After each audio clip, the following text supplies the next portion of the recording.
Hello, everyone. This is Reverend Ken Wilcox of the Center for Spiritual Living here in beautiful St. Augustine, Florida. Well, I have a confession to make. This is my favorite time of the year. And I enjoy spring, the flowers blooming and everything.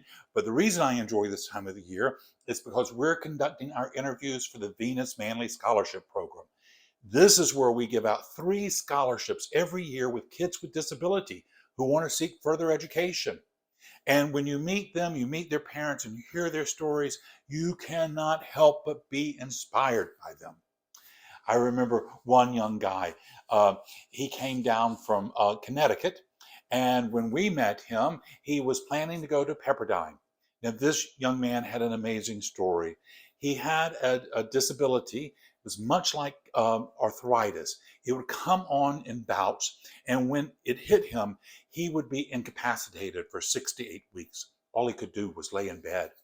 So to keep him interested in life, his parents had purchased for him a baseball channel where there were baseball games 24/7. He was fascinated by baseball, and particularly the statistics in baseball.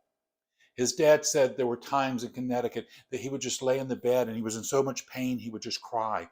And he would crawl next to him and say, "There's a better day coming. This won't last forever." The doctors in Connecticut didn't know what to do with him. So they told the family, they said, "Get him to a warmer climate." They brought him to St. Augustine. And as they were meeting the neighbors, his mom happened to tell one of their neighbors about his condition.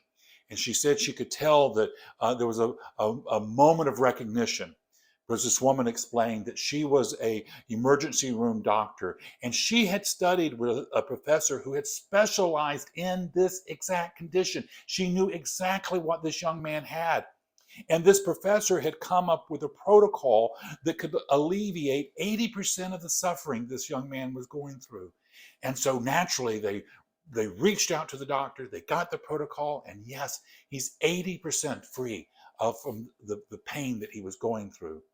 We awarded him a scholarship and he's gone off to Pepperdine. He graduated from there in sports management. He's now at Florida University and he is studying statistical management. And his dad told me he can't wait to go to the first football game, and what a glorious day it will be. I think back on his sharing of how he would comfort him when he was in pain and telling him there's a better day coming. And I hope that he has that imagery in mind, that first football game they go to. My friends, I know our nation is going through a troubling time, but I believe a better day is coming. Keep your eyes lifted until the hills. From the hills comes our strength. Our strength comes in compassion. Our strength comes in kindness. Our strength comes in living the ministry of Christ, going out in the world, preparing the good news that we're one with God, that God is good, and we're here to experience the glory and majesty of God's love and compassion, and we can do it. This is the truth in your life today. It's the truth in mine, and so it is.